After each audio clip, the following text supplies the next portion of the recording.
நயினார் நாகேந்திரன் அவர்கள் இப்ப அண்மையில் ஒரு பொதுவெளியில் என்ன பேசுறீங்கன்னா, தாவேகா பிரியப்பட்டால் எங்கள் கூட்டணியில் இணைந்து கொள்ளலாம், எந்த தடையும் இல்லைன்னு சொல்லிக்கிறாரு அதிமுக தலைவர். அவங்களுடைய கருத்து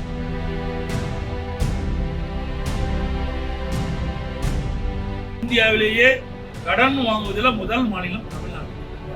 அப்படி திராவிட முன்னேற்ற அரசுடைய ஸ்டாலின் அரசுடைய மிகப்பெரிய சாதனை கடன் வாங்கி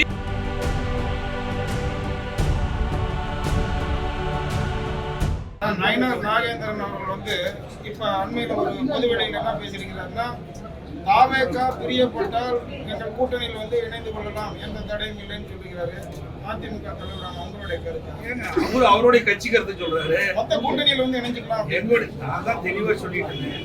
திராவிட முன்னேற்ற கழகம் மக்கள் விரோத அரசாங்கம். அந்த மக்கள் விரோத அரசாங்கத்தை அகற்றக்கூடிய ஒத்த கருத்துடைய கட்சிகள் எல்லாம் எங்களோடு தேர்தல் நேரத்தில் கூட்டணி அமைக்கலாம் என்று ஏற்கனவே தெரிவித்தோம். இன்னும் ஒரு 20 நாள் தான் இருக்குதுங்க பொங்கலுக்கு. தமிழக அரசு பொங்கல் பரிசு தொகுப்பு கொடுத்து இதுவரைக்கும் எந்த வெளியிடல. அடிப்படையில் ஒரு விவசாயியான நீங்க கரும்பு கொள்முதல் மற்ற பரிசு பொருள்லாம் வழங்குறத பத்தி அதிமுகவோட நிலைப்பாடு என்னங்க? பொங்கல் பரிசு எப்படி அனைத்து இந்திய அண்ணா திராவிட முன்னேற்ற கழக அரசு இருக்கின்ற பொழுது இதனை புரட்சித் தலைவி அம்மா அவர்கள்தான் தை பிறந்தால் ஒளிபிறக்கும் தமிழனுடைய முக்கிய பண்டிகை தைப்பொங்கல் தான் முக்கிய பண்டிகை. அந்த பண்டிகை மகிழ்ச்சியோடு அனைத்து மக்களும் கொண்டாட வேண்டும் அடிப்படையில் தான் இந்த பொங்கல் தொகுப்பை கொடுத்தாங்க. மாநில அம்மாவுடைய அரசு இந்த பொங்கல் தொகுப்பு கொடுக்கின்ற பொழுது அதோட குடும்ப அட்டைக்கு 2500 ரூபாய் நிதியும் கொடுத்தாங்க. இது அதிமுக ஆட்சியில தொடர்ந்து பொங்கல் தொகுப்பு வழங்கப்பட்டு வந்தது. இந்த அரசு திட்டமிட்டு செயல்படுத்த வேண்டும். நீ சொன்ன மாதிரி குறுகிய காலம் தான் இருக்கின்றது. இந்த பொங்கல் தொகுப்பு எவ்வாறு வழங்கப்படும் என்ற அறிவிப்பு இதுவரைக்கும் வரல. நான் ஏற்கனவே நான் எழுச்சி பயணத்தின் போது தெரிவித்தேன். கோபிச்செட்டிப்பாளையத்தில் நடைபெற்ற அந்த எழுச்சி பயண பொதுக்கூட்டத்தில் நான் தெரிவித்தேன்.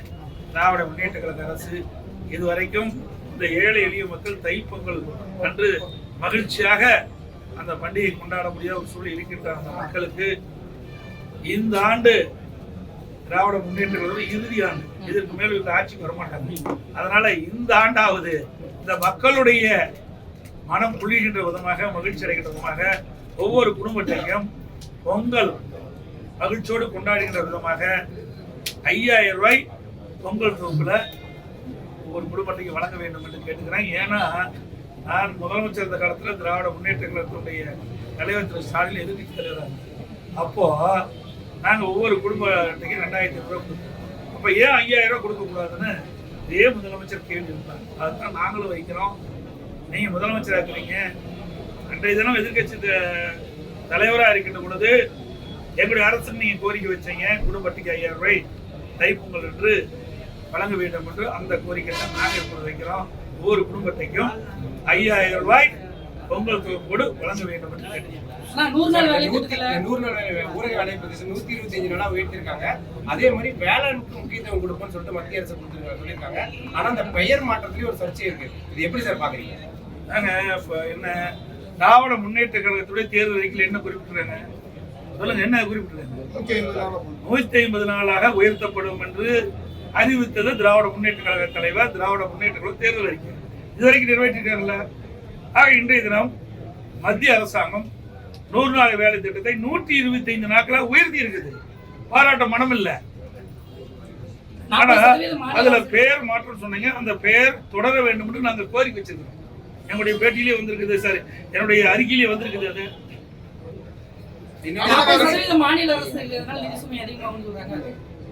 எங்க வாதாடணும்? எதுக்கு நாடாளுமன்றம் இருக்கிறாங்க?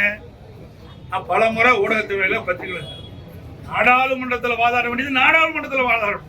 அதுக்கு தானே தமிழ்நாட்டில் திராவிட முன்னேற்ற கழகம் மற்றும் கூட்டணி கட்சியை சேர்ந்தவர்கள் 39 நாடாளுமன்றத்தில் இருக்கிறாங்க. ஆக நாடாளுமன்றத்தில் இதை பிரச்சனை எழுப்ப வேண்டும்.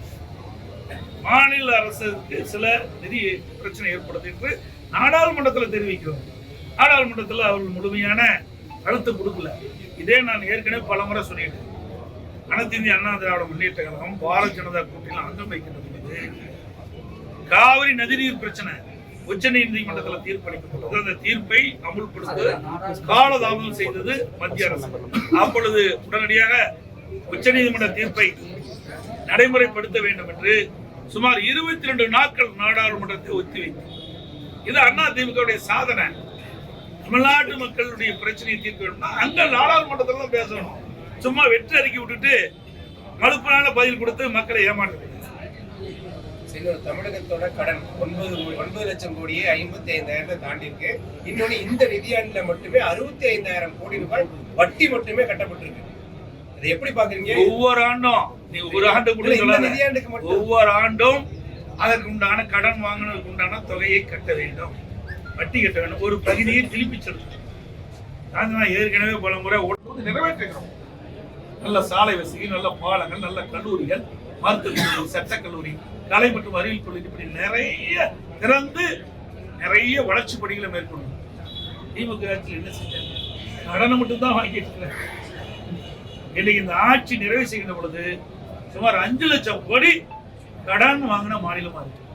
இந்தியாவிலேயே கடன் வாங்குவதில் முதல் மாநிலம் தமிழ்நாடு. அப்படி திராவிட முன்னேற்ற அரசுடைய திரு ஸ்டாலின் அரசுடைய மிகப்பெரிய சாதனை கடன் வாங்கி இதுல முதல் சாதனை. செய்திகளை உடனுக்குடன் தெரிந்து கொள்ள கீழ்கண்ட கேபிள் மற்றும் டிடிஎச் நெட்வொர்க்குகளில் எம்நாடு செய்தி தொலைக்காட்சியை காணுங்கள். பாதகம் செய்பவரை கண்டால் நாம் பயம் கொள்ளலாகாது பாப்பா. மோதி மிதித்து விடு பாப்பா, அவர் முகத்தில் உமிழ்ந்து விடு பாப்பா. அண்மை செய்திகளை உடனுக்குடன் தெரிந்து கொள்ள இணைந்திருங்கள் எம்நாடு தொலைக்காட்சியுடன்.